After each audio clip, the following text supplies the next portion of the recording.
Deuxième partie de notre top 100 des applications pour Mac. La fine équipe d'On refait le Mac a sélectionné pour vous les meilleures apps pour booster votre productivité, les alternatives aux programmes historiques tels que Word, Safari, Mail et autres notes. Focus également sur une sélection d'émulateurs pour Mac pour les fans de rétro gaming, sans oublier une sélection d'apps pour la production vidéo et le développement. Et bonjour à toutes et à tous, vous regardez On refait le Mac alias ORLM, très heureux de vous retrouver pour notre débat tech hebdomadaire. Merci pour votre fidélité, n'hésitez pas bien sûr à nous soutenir en vous abonnant sur notre chaîne YouTube, on vous le dit chaque semaine, n'hésitez pas à liker et faire monter l'algorithme de YouTube. On est très fort sur podcast d'Apple, on aimerait l'être tout aussi fort sur YouTube et pour cela il faut tromper l'algorithme de YouTube. Un salut particulier comme chaque semaine aux membres du club ORLM, c'est la version premium de notre chaîne YouTube. C'est un abonnement payant, vous soutenez ORLM et ses équipes et en contrepartie, l'émission est accessible rien que pour vous en direct, 24 heures en avance. Vous pouvez poser des questions, échanger avec l'équipe au quotidien via un chatroom sur Discord et venir ici au village Baïsia dans ce beau studio, assister aux enregistrements, aux coulisses, allez voir, c'est pas piqué des verres. Toutes les infos sur notre chaîne YouTube en scannant le QR code que vous avez vu passer ou dans la description de cette vidéo. Je mange un mot sur deux, mais c'est pas grave. À mes côtés en plateau, le beautiful Laurent Pantanat. Bonjour Laurent. Merci, non, je n'étais plus la coupe est pleine, à chaque fois je ne sais plus, mais merci. À tes côtés, le succulent Stéphane Zibi. Mais qui a écrit, moi ça c'est de Grave. C'est pas moi. Et le de quoi le Christophe de Grave. Le Christophe de Grave. L'unique d'Underside. Le Christophe, voilà. Allez, on reprend notre inventaire à l'après-vert des meilleures applications pour Mac et on commence par une catégorie qui vous est chère et qui vous permet de booster votre productivité. Allez Laurent, on commence avec toi avec une application au prénom bien sympathique. Ouais, si tu connais quelqu'un qui s'appelle Alfred, c'est très sympathique. Ah ouais, moi j'en connais un.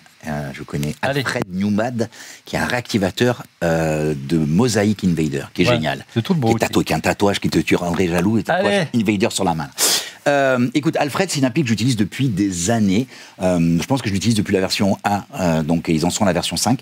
C'est un outil qui est hyper puissant et ça se substitue au moteur de recherche. Donc en fait, moi, je l'utilise avec Pomme Espace. Ouais. Okay, ce qu'il faut faire quand tu utilises Alfred, bon, il est gratuit, hein, donc c'est un launcher, c'est plein d'applications. Moi, je m'en sers par exemple pour faire toutes mes conversions de centimètres en inch, de inch en centimètres. Je m'en sers quand je code pour les couleurs RGB. Il y a les convertisseurs de RGB, j'ai le convertisseur d'hexadécimal, j'ai des scripts, j'ai plein, et tu peux développer des scripts. Ce qu'il faut faire, c'est si tu es un peu bidouilleur, d'aller développer des scripts. Ils vendent un truc qui s'appelle le Power Pack et qui te permet d'avoir des choses en plus. Donc plus intelligent, plus rapide que Spotlight. Mais surtout, ouais, ça permet de faire plein de choses. Pas avec Spotlight. Je sais pas. C'est en jachère, ça aussi. Ouais. Ce qui est très intéressant, c'est que le remplaçant de Alfred, il s'appelle Raycast. Okay, qui est gratuit. C'est la même chose avec des nouvelles choses, un petit peu mieux. Les gens qui se lancent aujourd'hui, ils ont tendance à préférer Raycast. Moi, je pense que ils sont trop proches pour que j'arrête tout ce que j'ai déjà développé sur Alfred. Mais je dis aux gens, allez voir, peut-être que ça va vous faire préférer l'un ou l'autre. Voilà. Et si vous cherchez un autre moteur de recherche puissant, celui-là, hein, je vous conseille d'aller jeter un petit coup d'œil. Ouda Spot, ça coûte quand même 39 €, mais c'est aussi une belle alternative. Jetez un petit coup d'œil à Ouda Spot. Si c'est vraiment quelque chose que vous recherchez, vous avez encore, si vous avez des besoins en matière de gestion de fichiers également, il y a Commander One qui est pas mal. Vous pouvez utiliser avec Commander One 2 panneaux à la fois, vraiment une manière différente de travailler, configurer vos propres raccourcis clavier pour n'importe quelle action. Et bien plus encore, de plus, c'est un logiciel gratuit qui peut être une excellente alternative aux classiques présentations de macOS Finder notamment. Christophe. Je vais vous parler de Good Task, parce que le mal du siècle, non, ça n'est pas mes jeux de mots. Non, il y en a. La semaine dernière, tu t'es régalé. Hein. Effectivement. Tu nous as régalé. C'est la charge mentale, les petits gars. Ouais. Le fait qu'on se lève le matin ou on va se coucher le soir et on se dit « Ah, j'ai encore ça à faire, j'ai ceci à faire, etc., etc. » Et on va effectivement vers des to-do list. Et c'est une application qui nous permet de faire ça. Alors, vous allez voir, en fait, il y a plusieurs applications qui nous permettent de gérer des tâches, en fait, au jour le jour. Ouais. Non, c'est vraiment cool. Hein. Tu devrais essayer. Bah ouais. Et donc, en fait, ici, la particularité de Good Task... la particularité de Good Task, en fait, c'est une super interface, c'est hyper lié en fait à la notion de calendrier. C'est super joli en fait en plus d'un point de vue graphique. Donc je vous encourage à l'utiliser éventuellement. Alors toujours dans la continuité, n'est-ce pas? Un jeu de mots. Voilà, exactement. Alors encore un gestionnaire de tâches qui s'appelle Todoist et qui est vraiment hyper sympa aussi. Une interface qui est super simple et efficace. Et surtout, ce qui le distingue des autres, en fait, c'est vraiment sa gestion très précise des priorités. Et ça, c'est plutôt cool, en fait, parce que c'est vrai que c'est bien d'avoir des tâches, mais c'est encore mieux de pouvoir y mettre des priorités. C'est pas mal, effectivement. Et ça coûte... Et ça coûte 4 € par mois, mon cher Olivier. Alors, grâce à Christophe, on est bien organisé. Est-ce que, grâce à Stéphane, on va pouvoir éviter de louper un rendez-vous? Oui, je vous propose trois applis. Il y en a une Fantastical. Moi, je trouve qu'elle a un petit peu... Elle est fantastique ou pas? Elle a un peu vieilli, je trouve, maintenant, parce qu'à côté des deux que je vais vous présenter juste après, celle-ci, en plus, elle est à 5,83 € par mois. Et donc, ça permet donc de gérer son agenda. Et c'est sûr que l'agenda... Du classique, maintenant. Oui, voilà, il y a du classique. Il y a tout un tas de fonctionnalités qui permettent donc d'activer nos Zooms et compagnie. Mais bon, le futur, pour moi, du calendrier, et je pense que Apple devrait potentiellement les racheter, c'est un calendrier qui s'appelle Cron, C-O-R-N.com. Non, ne fais pas de jeu de mots. C'est bizarre parce qu'ils ont rajouté un R. Voilà, c'est bon. Et donc, en gros, là, on est encore un peu en bêta. Il y a une appli mobile, une appli native sur Mac également. Je vous la conseille parce qu'en gros, en termes d'interface, de gestion des disponibilités et autres, c'est vraiment super. Et s'il y en a certains qui le veulent, je dois avoir encore quelques invitations en bêta. M'inviter, je te remercie. Je t'en prie. Je prends aussi. Et très bien, je vous le livrerai. Et sinon, il y a une autre appli que j'ai découvert qui s'appelle cal.com, qui est gratuite et aussi intéressante. Et on peut créer tout un tas de raccourcis pour des rendez-vous, pour lancer des rendez-vous avec comme une sorte de mode de personal assistante. Et c'est vraiment aussi une très bonne alternative au calendrier d'Apple qui est pas dur, hein. Je sais bien, peut-être c'est une des applis qui a jamais évolué en plus de 20 ans. Depuis que Jean-Marie Hulot, je crois que quasiment pas. Le prochain, prononce-le en anglais. Un conseil. Alors, on parle beaucoup de ChatGPT. Heureusement, est arrivé MacGPT. Alors, MacGPT est un client qu'on installe sur son ordinateur et qui permet donc de pouvoir utiliser les fonctionnalités de ChatGPT, surtout quand il y a du trafic.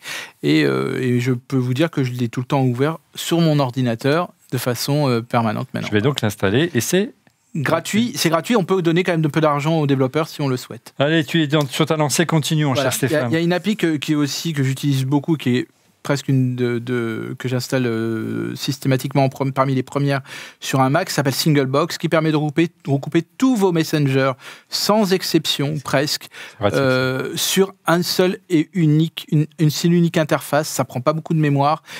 J'en peux plus, moi. Est-ce qu'il m'appelle sur WhatsApp, sur Message, sur Facebook, sur Instagram? Tous les drives possibles, les Dropbox, etc. sont compris. Et je pense que c'est un outil qui vous simplifiera la vie sans aucun problème. Bon, ça marche pas avec Twitter, puisque Twitter a coupé les API. Non, ça marche. Ça marche encore. Ça marche sans web. Les API. Ils sont passés par le web. Et ils sont vraiment malins. Et moi, j'aime beaucoup ce qu'ils font. Christophe, tu nous parles d'une fonction d'une version de macOS et d'iPadOS. I want to be free. Je vais vous parler de Freeform, qui est une application gratuite de productivité de Apple, les petits gars. Et méconnue. Et qui est assez méconnue, oui, c'est vrai. Et pourquoi elle n'est pas intégrée dans Notes? Je ne te répondrai pas. Non, mais elle est géniale cette appli, mais elle a besoin d'être intégrée dans Notes. Donc je vous le dis, ça sera mon attente de la DubDub, ça sera Freeform dans Notes. Je vais en parler à T-Cook.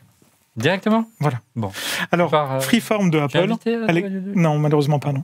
Alors, Freeform de Apple, c'est effectivement la possibilité de faire des espèces de mood board, un espèce de bac à sable dans lequel on peut venir déposer des post-it, des notes, des iPad qu'on a vu, oui. Des images, etc., etc. Typiquement, par exemple, lorsqu'on prépare une émission comme On refait la F1, on pourrait s'en servir. On pourrait partager. On pourrait partager tout ça au travers de Freeform. Vous voulez avoir les réponses au quiz qui termine l'émission? Allez voir cette formidable émission. Je suis très mauvais en quiz. Il faut réviser. Ouais. Bon, Freeform, donc allez-y, installez-le. C'est vrai que. Non, c'est vrai. Il faut l'activer pour que ça affiche à l'écran, notamment sur le Mac. Et c'est vrai que je n'ai pas encore le réflexe, il faut que je m'y mette. Merci de me rappeler ça, de me picouser, mon cher Christophe. Je t'en prie. Continue avec une autre application qui s'appelle Things. Toujours dans la gestion des tâches, en fait, mais cette fois-ci, c'est vraiment un vieux de la vieille, qui s'appelle Things, et qui est basé sur une méthodologie qui s'appelle Get Things Down, et qui est une méthodologie de gestion des tâches, en fait, et de son emploi du temps, de ses priorités, etc. Et Things est vraiment l'interprétation dans la pratique de Get Things Done, donc de cette méthodologie. Elle est disponible sur l'App Store pour 59,99 €, mon cher Olivier. J'avais une petite appli qui était, pour finir cette qui s'appelle Later, qui permet... Pour ceux qui sont en retard, c'est ça? Non, ça c'est pas seulement, non, mais en gros, quand vous êtes en train de... mesure pour toi, ça. Je t'en remercie. Bon. Excusez-moi. Non, juste Later sur le site, donc getlater.app. C'est quand on fait des présentations, ils sont indisciplinés, je m'en fous. Monsieur le réalisateur, montrez comment on se marre. Voilà. Et donc, en gros, sur GetLater, donc vous pouvez... Quand vous faites votre présentation, vous avez plein de fenêtres, plein de trucs ouverts. Vous cliquez sur Get Later. Et vous êtes à l'heure. Il sauvegarde votre écran et il devient vide comme si vous n'avez rien fait. Et une fois que vous avez fini la présentation, vous rappuyez sur Restore et il y a tout qui revient. Et voilà. On pensait qu'il allait nous faire un remake non, de Back to the Future, mais c'est pas grave. Voilà pour une large sélection d'utilitaires de productivité. On passe à une autre sélection qui m'est chère, ça s'appelle les alternatives A. Petite liste alternative aux standards du marché, dirons-nous, aux applications préinstallées. Et on commence avec Laurent, avec une alternative formidable, alternative à Safari. Ouais, c'est une alternative à Safari. J'en ai parlé la semaine dernière. Safari et Chrome. En fait, tu as été victime d'un Safari, j'ai été victime d'un Safari. Non, c'est une application. Merci, au revoir, je vous laisse. Celle-là, elle est énorme. Donc, c'est une application qui s'appelle Arc Browser, qui est gratuite, qui est faite par une société qui s'appelle The Browser Company New York.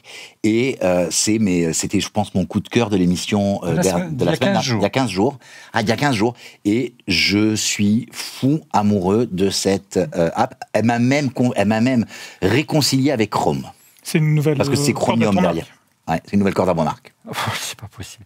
Alors, concrètement, qu'est-ce qu'il y a de formidable? Tout est formidable. Donc, d'abord, moi j'ai un problème, c'est mon nombre d'onglets. Mon nombre d'onglets.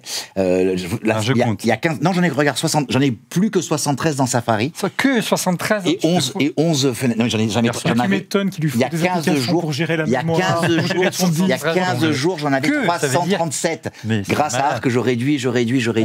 Non, et en fait, j'adore. En fait, d'abord, les onglets sont pas en haut, ils sont sur le côté. Tu peux scaler la fenêtre. Dans l'émission de la semaine dernière où on enregistrait.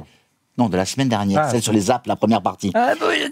J'avais le script et nos auditeurs dans le chat en côte à côte. L'ouverture des onglets en parallèle, ça se fait en un clic. Regarde, je clique, je fais ajouter un onglet à côté. Je te dis que tu puisses me dire ah oui, juste ajoute le ah oui. Voilà. Ah oui, formidable. Voilà. Toute beauté. Exactement. Tu as des applis tu as des onglets que tu peux garder en permanent et le reste.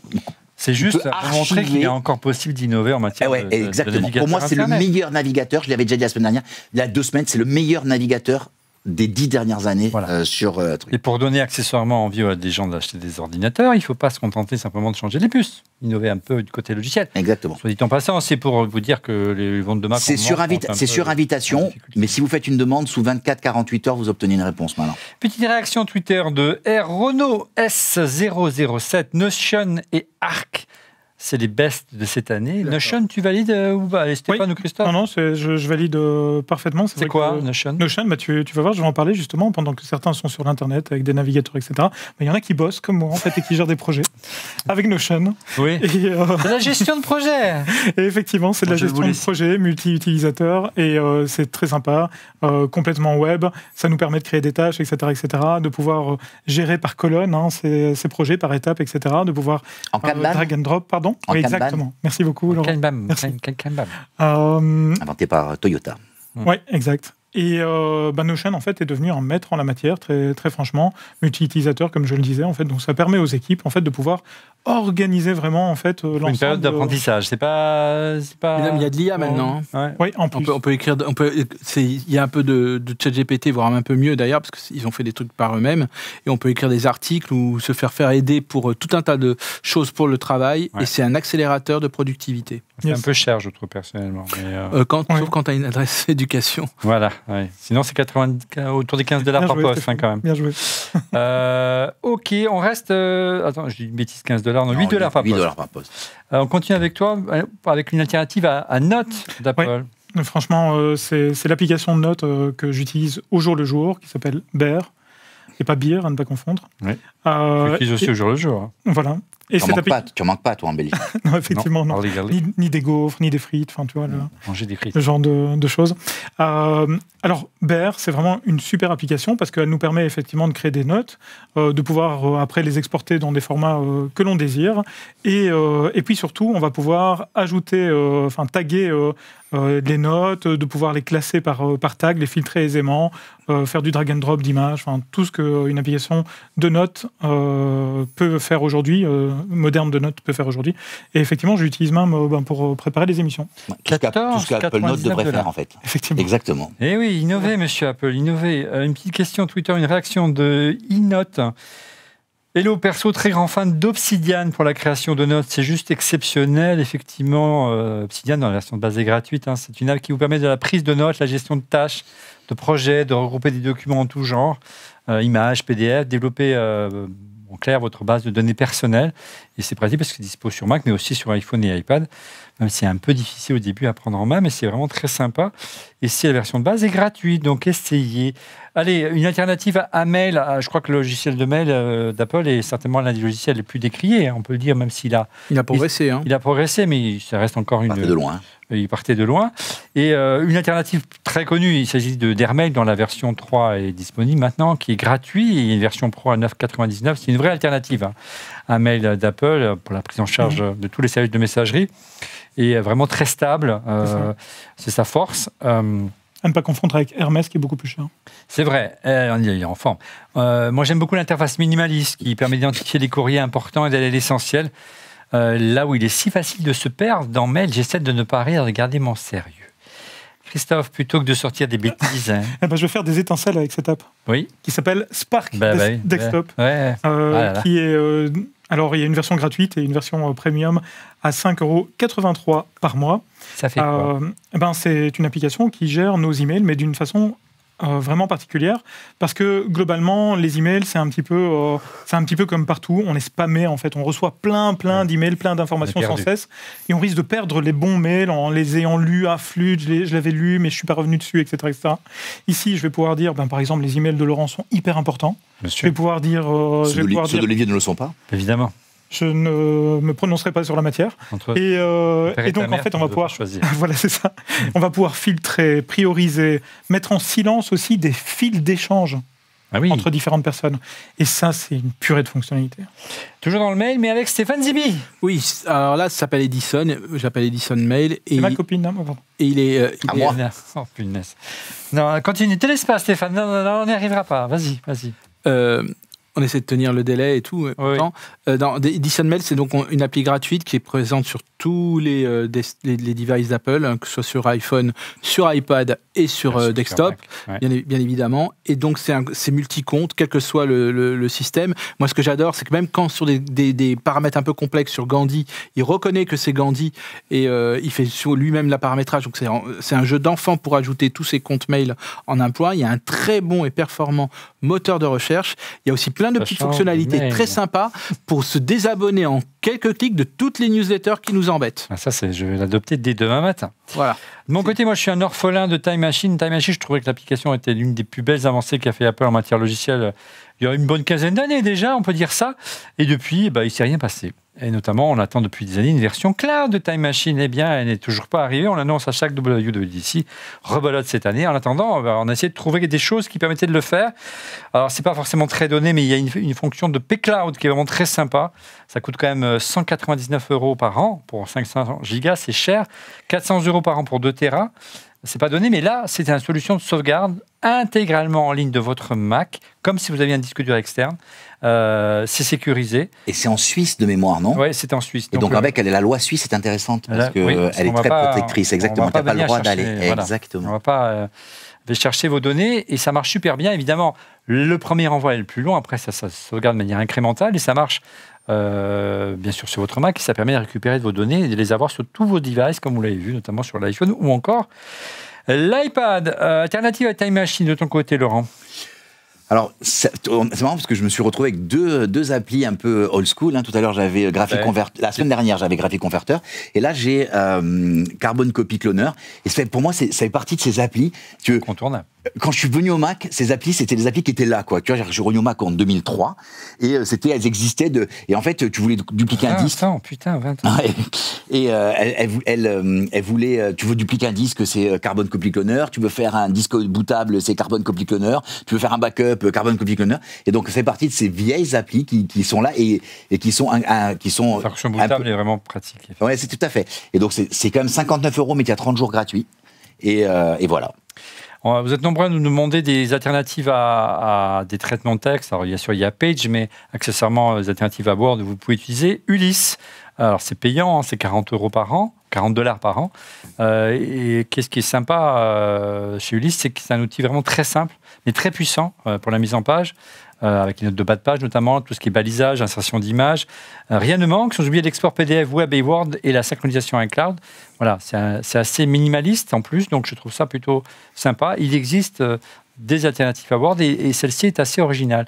Autre solution, si vous envisagez, comme Laurent, d'écrire vos mémoires, il s'agit de Scrivener. Ça coûte Scrivener, ça coûte 70 €. Donc, si vous envie d'écrire un livre, tout simplement un scénario, une thèse ou encore un mémoire, c'est un traitement de texte vraiment taillé pour vous, vraiment pour les textes long cours par rapport à Word. Il sauvegarde automatiquement vos écrits, travaille en plein écran. Il vous aide surtout à structurer vos idées en permettant d'inclure des liens, images, notes, documents accessibles en un clic. Et vous pouvez changer les parties, intervertir les chapitres. C'est vraiment génial. Ça s'appelle Scrivener, ça coûte 70 €. On aimerait une version française. Voilà pour les traitements de texte, enfin pour l'interface. Traitement de texte, on passe à une petite sélection derrière les fagots de jeux rétro gaming par Christophe Degraff. Je suis fan du rétro gaming, mais je suis fan de jeux sur Mac. Je suis triste, mais il existe des solutions, mon cher Laurent. Mon cher Christophe. Oui, moi Laurent, c'est la personne juste à côté de toi. Alors, on va parler effectivement de jeux rétro gaming et au départ, pas mal d'émulateurs. Alors les émulateurs, donc c'est ceux qui sont les logiciels en fait qui font en sorte de faire croire au jeu qu'il existe une vraie console. Donc ça émule la console de l'époque ou l'ordinateur de l'époque pour pouvoir faire tourner les jeux. Ou la borne d'arcade. Ou la borne d'arcade, effectivement. Alors moi, je suis complètement contre les émulateurs. C'est vraiment pas mon truc pour y jouer. Je préfère qu'il y ait vraiment du matériel et vivre... on commence comme on peut. Vivre l'expérience complètement. Mais par contre, je suis quand même, en fait, et c'est là que je suis un homme de contraste. Ou de contradiction. Ou de contradiction, effectivement. Je suis effectivement un homme de contraste au niveau des émulateurs. Oui. Parce que d'un côté, je les aime pas trop parce que je préfère l'expérience sur les vraies machines. Mais de l'autre côté, il faut bien dire que l'avenir du rétro gaming et l'avenir des anciennes consoles de jeux et des anciens jeux qui quelque part peuvent être qui peuvent être considérés comme de l'art, quelque part, des créations humaines, vont pouvoir être sauvegardés au fur et à mesure du temps grâce aux émulateurs également. Et les partager facilement avec les nouvelles générations. Et les partager avec les nouvelles générations, etc. Bon, après, voilà. Une borne d'arcade, tu vois, on parlait d'Outrun tous les deux, tu vois, avec la voiture, le jeu de Sega. Les cheveux au vent de la jeune blonde, volant du Ferrari. Forcément, tu peux pas remplacer en fait le volant, ou alors tu peux le faire. C'est très boomer, ce que je viens de dire quand même. Effectivement. C'était tellement sympa dans les années 90. Et donc, effectivement, le fait d'être en face de la borne d'arcade avec le volant, etc., c'est des choses qui vont être difficiles à remplacer. Mais malgré tout, les émulateurs sont là pour un tas de bonnes raisons, entre autres la sauvegarde du patrimoine vidéoludique, comme on l'indiquait, et le fait de pouvoir essayer des choses, en sachant que les jeux vidéo qu'on installe sur les émulateurs, c'est pas légal si on ne les possède pas, etc., etc. Donc, il faut avoir les ROM. Voilà, il faut y faire attention. Et évidemment, les ROM, on ne peut pas les avoir de manière légale. Ça n'existe pas. Donc, il faut aller les télécharger sur des sites où on trouve les ROM. Les ROM et les systèmes des consoles de jeu aussi. Voilà, mais bon, les émulateurs, vous installez les ROM, ça marche tout seul, on est d'accord. Peu importe, après cette... oui, effectivement. Donc, vous tapez sur Google ROM et puis vous vous débrouillez. Voilà. Après cette longue introduction sur la partie émulation, on va parler effectivement d'un émulateur qui s'appelle OpenEmu, qui va vraiment émuler un tas de consoles de jeux déjà existantes et ça va tourner sur Mac. C'est assez sympa au niveau de l'interface. Il va falloir juste déposer vos jeux sous forme de ROM pour qu'ils soient reconnus et puis vous allez pouvoir configurer avec une manette de PS4 par exemple ou ce genre de choses les jeux et pouvoir jouer avec tous ces jeux. C'est sympa tout plein, ça. Effectivement. Ensuite, je vais vous parler d'un autre émulateur qui est FSUAE Emulator. On dirait presque le nom d'un enfant de Elon Musk. Oui. Et c'est un émulateur Amiga, qui est basé. Donc cet émulateur est basé sur un émulateur qui s'appelle WinUAE, qui est le projet d'origine et qui émule les Amiga. Dans la communauté, on doit dire Amiga, c'est comme ça que ça se dit. Vous installez l'émulateur. Au Mexique aussi, on dit ça. Parfait. Amigo, Amiga, tout ça. Ok. Et donc, effectivement, on a l'émulateur qui est installé sur le Mac et on va pouvoir utiliser les logiciels Amiga sur son Mac. C'est plutôt pas mal. Il y a plein de choses. Vous vous souvenez peut-être de Croisière pour un cadavre, tout ça, en fait. Voilà, c'est des choses qu'on va pouvoir se refaire tranquillement, tranquille sur son Mac. Alors, il y a les fans de Commodore Amiga, puis il y a les fans d'Atari. Alors, Atari ST, on va vite passer dessus. Ça va. Non, j'adore la machine d'Atari aussi, mais c'est vrai que j'étais de l'autre côté de la barrière à l'époque. Alors, il y a Atari avec un H, qui est un émulateur avec un site internet magnifique. Beauté, il est responsive et tout. Pareil, télécharger, installer sur son Mac et jouer en fait aux différents jeux. Quoi le GEM. Oui, les GEM, effectivement, qui était le système d'exploitation de l'Atari. Jacques Ramiel, je sais pas quoi, exploitation, machin, mais peu importe. Et c'est gratuit. Et c'est effectivement gratuit. Un autre émulateur. Alors ça, c'est pour Laurent. Qui est un émulateur d'Amstrad CPC, qui était vraiment une magnifique machine. Une magnifique machine. La LADA de la micro-informatique. Sous la forme d'un clavier. C'est la LADA de la micro-informatique. Et comme quand tu m'as fait cette blague il y a quelques jours, je t'ai dit qu'on irait faire du 4x4 dans la truc et je te mettrais minable.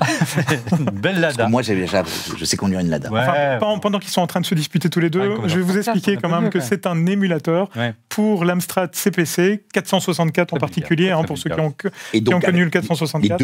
Mes deux jeux. Alors, c'était lesquels? Manic Miner et Jet Set Willy. Ah ouais. Et tu l'avais en monochrome ou en couleur? Les deux. J'ai eu en monochrome puis en couleur.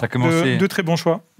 Moi, je préférais sur Amstrad CPC 464, je préférais Barbarian. Ah ouais. Avec la tête qui tournait. La version Atari, il y a le bruit. Pourquoi il était que sur Amstrad? Je ne vous donne pas plus de détails. En fait, on en reparlera lors d'un épisode de On refait la pop. Stéphane Zibi, tu en penses quoi là-dedans? Non, quand je pensais aux Amstrad, je repensais à toutes ces cassettes qui s'empilaient. Ah ouais, et donc là. Et Amstrad, c'était le parent, comment dire. C'est une sorte de voilà. Oui, l'ADA, c'est gentil, je trouve. Bon, Dacia, non. L'Amstrad, même pas. Le CPC 464 était plus cher que le Commodore 64. Oui, en plus. Oui, mais parce qu'il y avait le moniteur. On devait connecter un moniteur effectivement l'ordinateur. Alors, en parlant de Commodore 64, on va parler d'un émulateur qui s'appelle le Virtual C64. Et on va le télécharger sur l'internet, on l'installe les programmes en fait. Tu peux jouer à Summer Games. Et tu vas pouvoir jouer à Summer Games. C'était bien ça. Tu vas pouvoir jouer Winter Games. À Skate or Die, à R-Type, à Outrun, à Pole Position, à Aztec Challenge, etc., etc. Que des trucs de fou. Regardez le dernier épisode de On refait la pop, on parle bien du Commodore 64 justement, et de toutes ces variantes. Vous allez voir, c'était sympa. Et si on parlait Mac? Alors, on va parler du Mac, et plus particulièrement d'un Mac qui s'appelle le Mac Plus. Les tout premiers. Les tout premiers Mac. Presque. Et on va pouvoir émuler le premier Mac, effectivement, et ainsi que de pouvoir insérer des fausses disquettes virtuelles dans cet émulateur. C'est mignon tout plein. C'est mignon tout plein, et effectivement, vous pouvez l'installer sur votre ordinateur Apple. Ensuite, il y a un émulateur, en fait, qui est un émulateur qui s'appelle Handstream, et qu'on pourrait définir comme un émulateur légal. Alors, mais comment c'est possible? C'est un émulateur qui prend place au sein d'un navigateur, d'un browser comme Arc, par exemple, dont nous parlait notre ami Laurent. C'est du cloud. On va pouvoir tester tous les jeux à l'intérieur. Alors, c'est payant. Hein. On a droit à un certain nombre de points, et puis à un moment donné, il faut recharger en fait, pour pouvoir continuer à faire des parties, etc. Comme dans l'arcade à l'époque, il y a vraiment de toutes les machines. Hein. Il y a de l'Amiga, de la Neo Geo, etc. J'ai essayé tout ça. Il y a des crédits quand même, si on s'inscrit. Vous avez oui, il y a des crédits, 500 crédits, c'est ça, exactement. On peut quand même commencer à jouer. Exactement. Donc, c'est plutôt cool, en fait. Hein. Il y a des jeux des années 80, des années 90, des années 2000. Pour l'instant, c'est en version bêta. Comme on le disait, on va pouvoir jouer à Pac-Man, à Pit Fighter, à Rigard, etc. Ça manque encore de certains grands classiques parce que les licences, elles ne sont pas encore partagées. Voilà. Mais par contre, effectivement, et tu fais bien de le soulever, les licences sont payées, a priori. Alors, je n'ai pas expliqué, je n'ai pas vu comment c'était payé, mais c'est bien déclaré en fait comme étant quelque chose de tout à fait légal. Donc, les licences ont l'air d'être payées en fait auprès des ayants droit. C'est plutôt sympa, mais c'est plutôt sympa. En même temps, l'idée est bonne d'avoir un émulateur dans un navigateur. D'avoir une app comme ça sur mon Apple TV. Oui, c'est pas compliqué. Oui, mais en même temps, on lit en fait. Le gros problème, c'est que cet émulateur qu'on lance dans le navigateur, quand on lance le jeu, évidemment, c'est pixelisé parce que c'était comme à l'époque, mais ça bave en fait. On voit des artefacts parce que c'est compressé. Le son, il est hyper mauvais. Et c'est ça qui me fait peur dans les émulateurs. Comprends ma douleur, Olivier. C'est pas la pureté originelle. Ça me fait tellement peur que des jeunes arrivent comme ça en fait et découvrent les jeux vidéo de l'époque en fait sous cette forme-là. Ouais, c'est comme le pain chocolat moderne pour Jean-Pierre Coff par rapport à autrefois. Exactement. Autre solution légale. Alors, une autre solution légale, c'est un site qui s'appelle GOG.com. Alors là, on ne parle pas que de rétro gaming. En fait, on parle plutôt de cloud gaming, exactement. Il y a très peu, tout n'est pas compatible Apple, donc vous allez le voir, mais il y a quelques jeux qui sont compatibles Apple.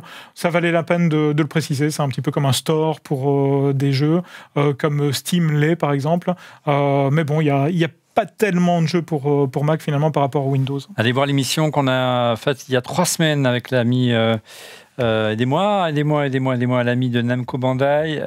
Voilà, j'ai un trou, mais c'était une émission passionnante. Camille Touvenin. Autour des jeux vidéo. Autour des jeux vidéo, on parle beaucoup du cloud notamment. Et justement, en parlant des jeux vidéo pour Mac, on a un des AAA. Donc vous savez, les AAA, c'est ces espèces de super productions, mais pour les jeux vidéo. Qui a été porté sur Mac et en particulier pour Apple Silicon, qui s'appelle Resident Evil Village. Alors c'est quelques mois en retard par rapport à la version Windows, même quasiment 1 an je pense, mais peu importe, il est quand même existant. Mais elle est là. Mais l'application est là et franchement ça tourne pas mal, je l'ai essayé sur mon MacBook Pro M1, donc c'est même pas la dernière génération. Il est à 34,99 €. De temps en temps il y a une petite promotion, donc vous pouvez peut-être le choper à ce moment-là et c'est plutôt pas mal. Et comment on fait pour brancher des manettes sur son Mac ? Alors, brancher des manettes, brancher des souris, des trackpads, des trackballs, etc. C'est déjà pas mal. On va pouvoir les brancher, pour ceux qui ne sont pas compatibles, au travers d'un driver, d'un pilote, qui s'appelle USB Overdrive, et qu'on installe sur le Mac. Et puis après, on sélectionne en fait quel type d'appareil on a, et on va pouvoir le configurer au travers de tout ça. Comme ça nous permet de jouer à tous les émulateurs du monde, et éventuellement de faire des high scores à Pac-Man. Allez, je m'empresse d'installer un émulateur et d'installer les ROM pour jouer à tous les jeux d'arcade quand j'étais petit. En attendant, on passe maintenant à une sélection d'applications à tes souhaits pour le Mac et pour la vidéo, bien sûr. On parlait des ROM, pas de ROM. Oui, ROM, c'est pas la même chose. Il est en pleine forme encore cette semaine, l'ami Christophe. Stéphane a une petite application indispensable et française en matière de vidéo. Voilà, et française, CVLC, tout le monde la connaît, on ne la présente plus. Donc c'est un lecteur vidéo qui s'est imposé au fil des années parce que c'est une appli quasi universelle. Non seulement il est apte à lire tous les formats de vidéo ou presque, et il permet en plus d'afficher différents formats de sous-titres et des pistes son. On a l'impression qu'on est au cinéma si on plug un home cinéma. En tout cas, on met son ordinateur sur sa télé ou ailleurs. Voilà. Alors moi, on me pose souvent la question, Laurent, quel logiciel pour encoder mes vidéos, encoder mes vieux Blu-ray ou mes vieux DVD ? Il y a aussi une référence absolue qui est d'ailleurs basée sur le moteur de VLC. Ouais, la référence absolue, c'est Handbrake. Donc Handbrake, c'est génial parce que tu prends une source et tu choisis ta sortie, tu dis tiens, je le veux pour mon iPhone, je le veux pour mon iPad, je le veux en 4K, je le veux avec le son comme ça, je veux tel sous-titre, et en fait ça te fait tout, et bon, ça fait chauffer un peu le processeur. Hein.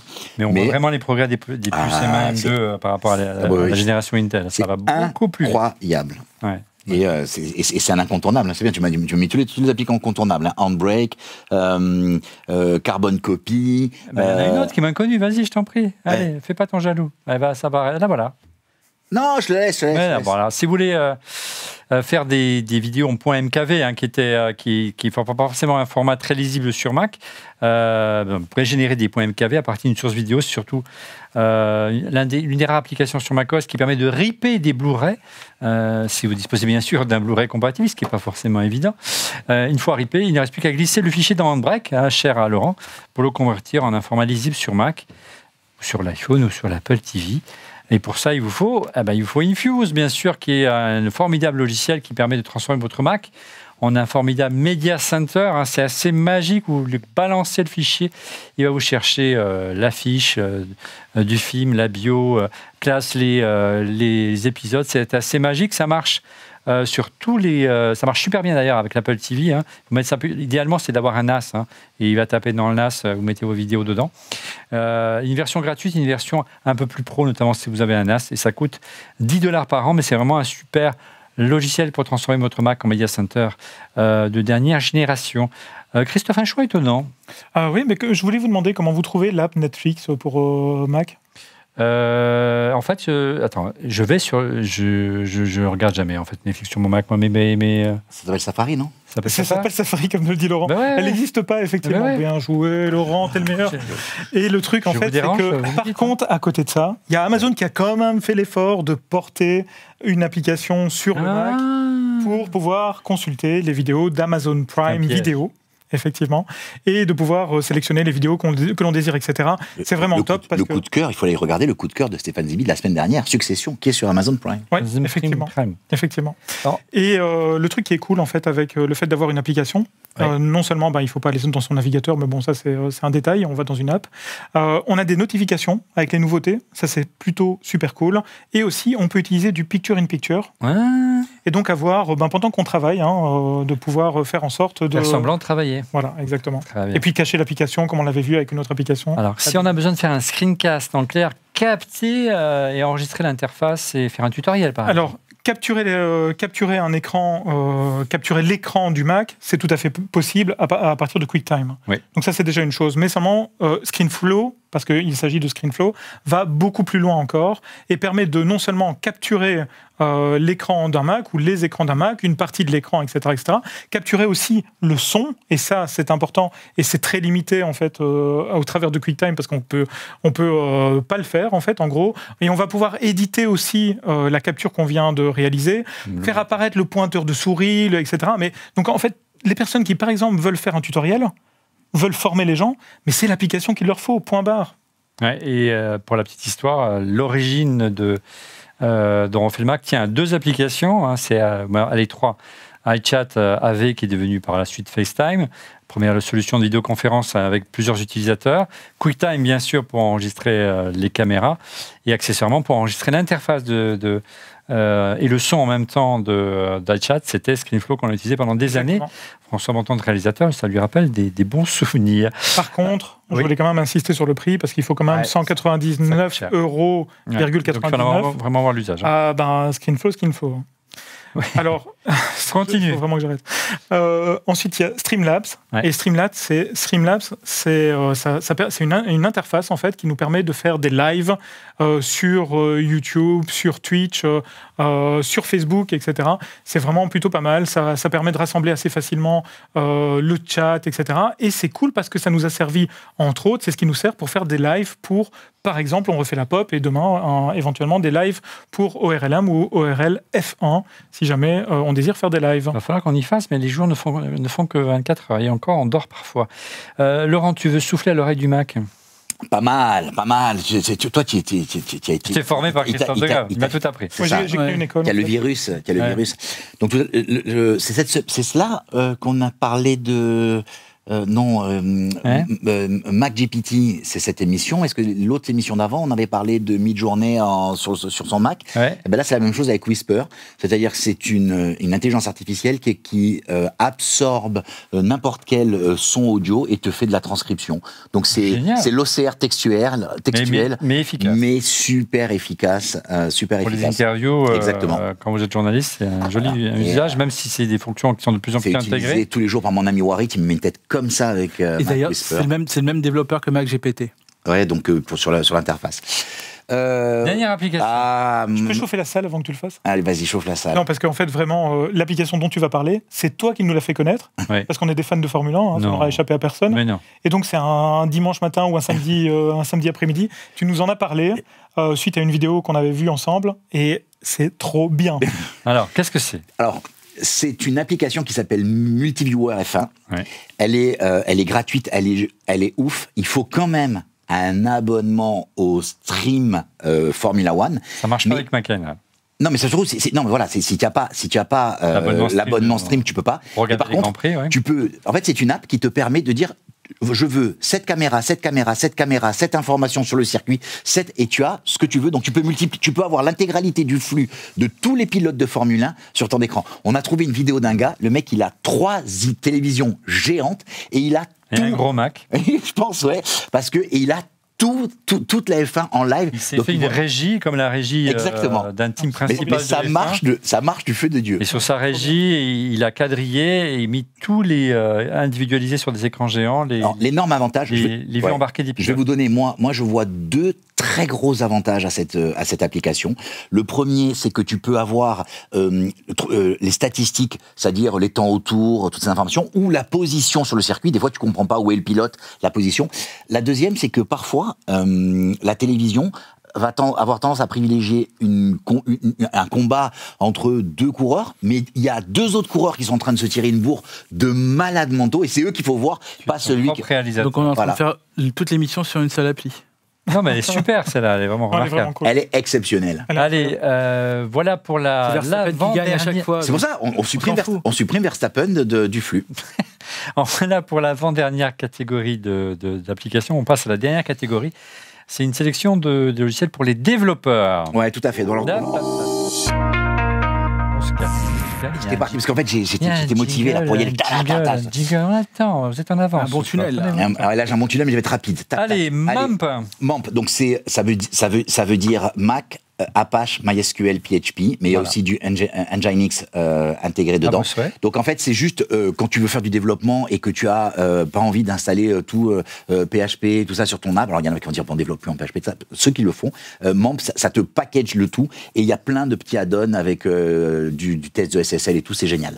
99 €. Ouais, alors ça existe en version gratuite aussi. Ça existe en version gratuite, 99 €, ça te donne plein d'autres avantages. Pixel Snap, c'est dans cette app dont j'ai parlé, je sais plus quand. Mais sinon c'est $39. Et en fait c'est un truc assez incroyable. Quand tu développes, tu te poses toujours la question de bouton, mais il y a combien de pixels ce bouton? Et en fait c'est une règle automatique sur l'écran qui se déplace, mais surtout il te dit il y a tant de pixels et il prend tous tes bords. Fabriquer des interfaces. Ouais, vraiment sur un travail d'interface, c'est assez. RapidAI, c'est dans cette app aussi, vous allez me frapper, mais c'est ça.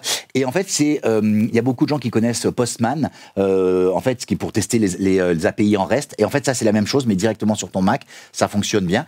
Celle-là, elle a ripé la prochaine, c'est Prismo. Elle a ripé, elle aurait dû être... Elle a rien à faire dans le développement, c'est de l'OCR. C'est de l'OCR, mais par contre c'est de l'OCR dans le Mac. Que fait Ouais, c'est pas grave, c'est pas grave. Et elle est aussi dans cette app, sinon elle coûte 54,99. Mais bon, toutes celles qu'on a citées, il suffit que tu en prennes 3. Et voilà, et c'est pas mal parce que franchement, il utilise un moteur d'OCR qui est assez sympa. 54,99. Ouais, voilà. Alors on revient cette fois-ci au développement. Cloud Mounter, qui est aussi dans cette app, je suis désolé, mais qui vaut 44,99 aussi non. C'est un truc assez génial. Je vous donne juste le pitch. C'est tu listes tous tes clouds, par exemple Drive, Dropbox, mais aussi n'importe quel FTP et en fait tu te dis montre-le-moi et en fait ça apparaît directement dans ton Finder. Donc il n'y a pas besoin d'avoir une appli de Finder, une appli de FTP par exemple. Sinon, si tu as vraiment besoin de la meilleure appli FTP, selon moi, qui est la plus belle et qui est par une boîte qui est super bien, elle s'appelle Transmit et elle fait $45 et c'est vraiment une super app. Et quand tu veux faire croire que tu as développé... Avant-dernière application, roulement de tambour. Roulement de tambour. Et quand tu veux faire croire que tu as développé une API alors qu'en fait c'est juste une page web que tu as encapsulée, tu utilises Unite. Et c'est pareil, c'est encore dans cette app. Je suis désolé. 24,99. Ouais, mais voilà. Et surtout, ça encapsule. Voilà. Et pour faire la 100e application, parce qu'elle n'est pas vraiment classée dans une catégorie, ça s'appelle Mac Family Tree, ça vaut 40 €. C'est un logiciel de généalogie simple, avec vraiment une interface très réussie. Mais des graphiques, des arbres généalogiques à en plus finir, vraiment avec une présentation vraiment très, très interactive, avec notamment les lieux de résidence de votre famille. On voit les gens qui ont migré, qui sont passés d'un pays à l'autre. C'est assez très interactif et très sympa. Ça fonctionne également sur iPhone et sur iPad. Vous pouvez changer d'ailleurs toutes les données via ce qu'ils appellent le Cloud Tree, le tout sans abonnement. C'est l'App of the Year 2022 selon Apple. Ça s'appelle Mac Tree. Mac Family Tree, 40 €. C'était la 100e application. La 100e, je suis pas sûr. Non, la 100e, j'ai bien calculé. On est bien au top 100 à la 100e application. Bravo. On vous avait promis 100 applications. On a eu 100 applications. Et maintenant, on passe au coup de cœur. Laurent, ton coup de cœur. Ce matin, on m'a posé la question, on m'a dit, Laurent, sur ton bureau, quel est l'ustensile que tu utilises le plus? Bon, bien sûr, il y a le clavier, la souris, mais quel est le truc un peu différent que tu utilises et que tu aimes le plus? Et en fait, c'est quelque chose que j'ai déjà choisi en coup de cœur, mais je le rechoisis parce qu'on m'a reposé la question ce matin et je l'adore. En fait, c'est la Screen Bar Halo de BenQ.